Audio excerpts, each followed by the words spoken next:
Good morning student.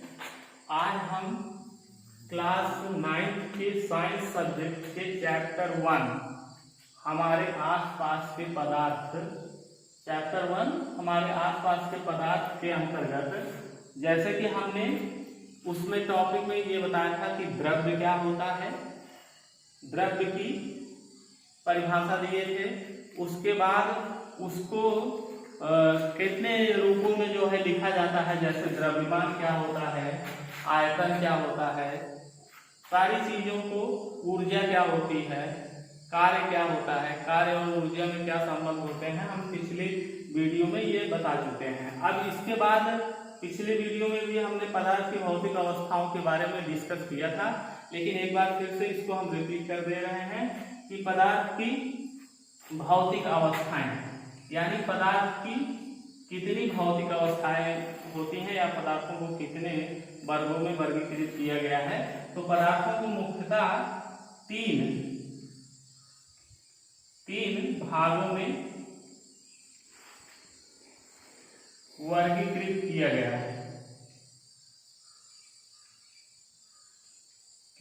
है।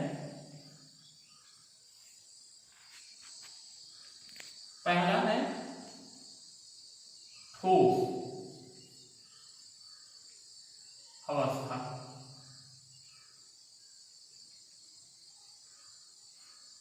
पहला है ये ठोस अवस्था। दूसरा है द्रव अवस्था,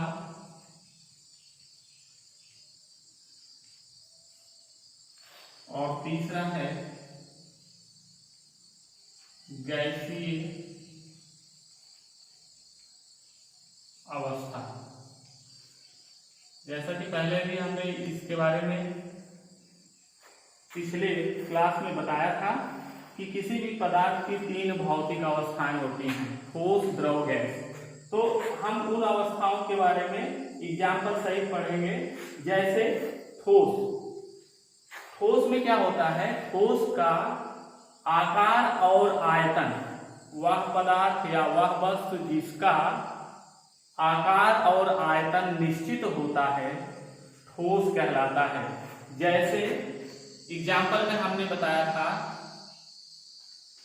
लकड़ी, ईंट, पत्थर आदि।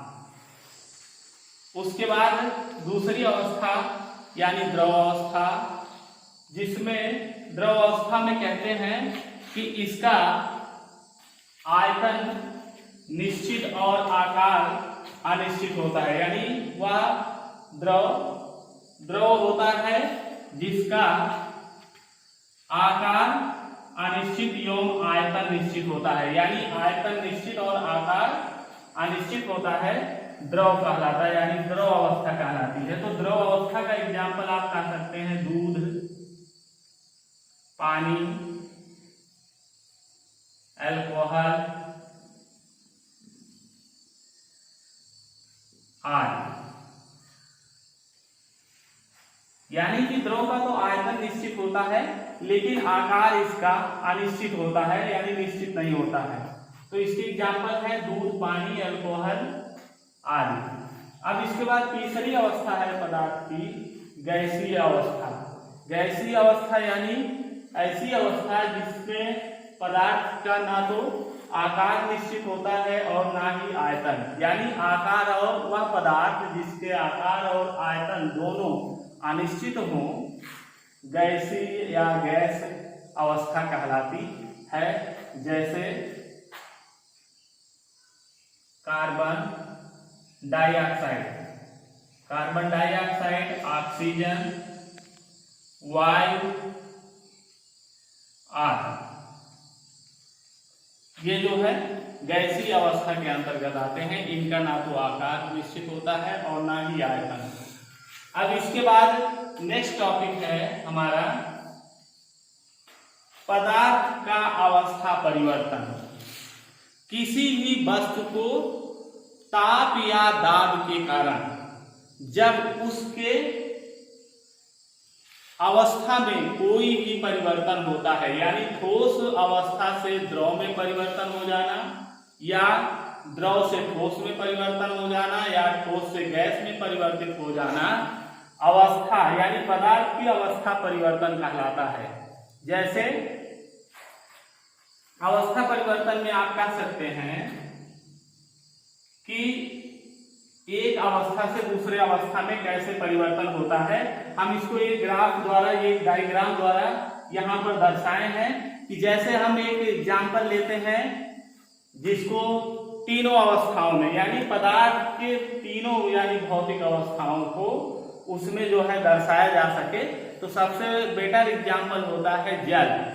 जल है, यह जो है तीनों अवस्थाओं में आसानी से पाया जा सकता है। जैसे जल को हम ठोस में भी परिवर्तन कर सकते हैं, परिवर्तित कर सकते हैं, द्रव में भी परिवर्तित कर सकते हैं, और गैस में भी ये परिवर्तित हो सकती है।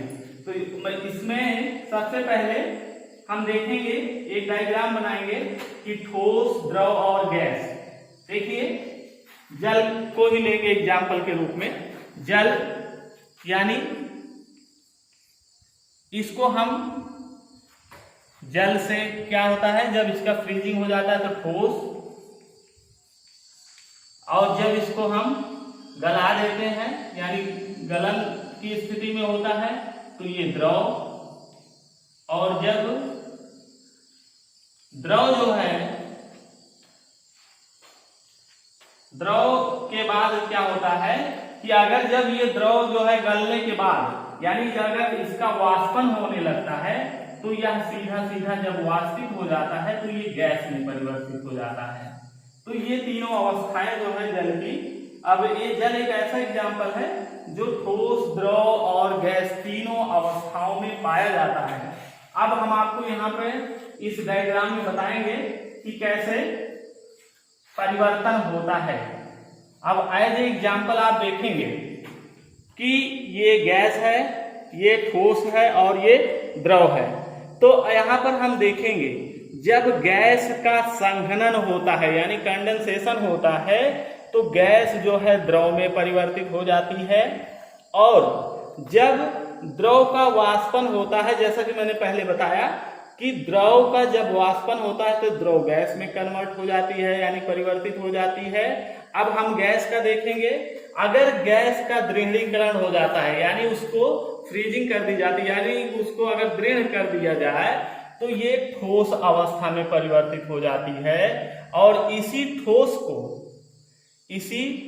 ठोस को अगर हम ऊर्ध्वपातन कर दें, जैसे आप देखते होंगे एग्जाम्पल आपको आगे पढ़ाया जाएगा, बताया जाएगा कि कपूर होता है। कपूर हमारा एक ठोस पदार्थ है, उसको अगर उसको हम ऊर्ध्वपातित करते हैं तो वह सीधा सीधा उड़ जाता है, यानी उड़ जाने का मतलब गैस में जो है परिवर्तित हो जाता है। तो ऊर्ध्वपातन विधि द्वारा यह जो है गैस में परिवर्तित हो जाता है। अब उसके बाद देखेंगे कि ठोस से कैसे द्रव में होता है। जैसा कि हमने बताया ठोस को अगर जब हम गलन करते हैं तो वह द्रव में बदल जाता है, और द्रव को जब हम फ्रीजिंग कर देते हैं तो वह ठोस में बदल जाता है। तो हमारा ये पदार्थ का अवस्था परिवर्तन जो है इस ढंग से होता है। एक बार फिर से देख लीजिए कि अगर ठोस को हम गलन की अवस्था में लाते हैं यानी उसको ऐसा गलनांक देते हैं, ऐसा उसको ताप देते हैं जिसपे कोई ठोस द्रव में बदल जाए तो वो गलन की अवस्था कहलाती है, यानी ठोस से द्रव में गलन के प्रोसीजर द्वारा, यानी इस प्रक्रिया द्वारा जो है ठोस जो है गलन की प्रक्रिया द्वारा द्रव में परिवर्तित हो जाता है, और द्रव जो है फ्रीजिंग यानी जमने की प्रक्रिया में ठोस हो जाता है। यानी अगर द्रव मान लेते हैं पानी है, पानी को अगर हम फ्रीज कर देते हैं तो ये यहाँ पर जाके ठोस में परिवर्तित हो जाता है, यानी वो बर्फ में कन्वर्ट हो जाता है। तो बर्फ एक ठोस अवस्था है। तो उसके बाद ठोस को अगर हम ऊर्ध्वपातन विधि द्वारा जो है गैस में कन्वर्ट करते हैं, यानी कि जैसे आपको हमने एग्जांपल बताया कपूर को अगर हम ऐसे ही खुली हवा में छोड़ दें तो वो उड़ जाता है, यानी कि गैस में परिवर्तन उसका हो जाता है। और वो पहले अवस्था में ठोस में रहता है, और गैस को अगर उसका दृढ़ीकरण कर देते हैं तो वो ठोस में हो जाता है। अब बात तो आती है गैस का। अगर गैस का संघनन कर दिया जाता है तो ये गैस द्रव में परिवर्तित हो जाती है। जैसा कि आप जानते होंगे कि रात में कुहासा पड़ता है तो जैसे लगता है कि गैस या फॉग जैसा पूरे वायुमंडल में फैल गया है, लेकिन सुबह जो है अगर उसको देखते हैं तो ओस के रूप में वो जो है हमारे घास पे, हमारे जो खेतों पर दिखाई देती है, वो द्रव अवस्था में परिवर्तित हो जाती है। किस विधि द्वारा? संघनन विधि द्वारा। और इसी द्रव का जब वाष्पन होता है, यानी कोई भी द्रव हो, जब हम उसको उबालते हैं, जैसे अब पानी है उसको उबालते रहेंगे तो उसका जो है गैस में परिवर्तन होता रहे, यानी वाष्प बन के वो वायुमंडल में उड़ जाएगी, तो ये अवस्था जो है गैसीय अवस्था कहलाएगी। तो कुल मिला के आज के वीडियो में इतना ही सारी चीजें जो है आपको पढ़नी थी, और इसको जो है एक डायग्राम द्वारा बता दिया गया है। आगे की क्लासेज में हम आगे बताएंगे कि इस ठोस अवस्था और द्रव अवस्था और गैस अवस्था में कैसे गलनांक होता है, गलनांक की गुप्त ऊष्मा क्या होती है, क्वथनांक क्या होता है, इसको अगले वीडियो में कवर करेंगे। बहुत बहुत धन्यवाद।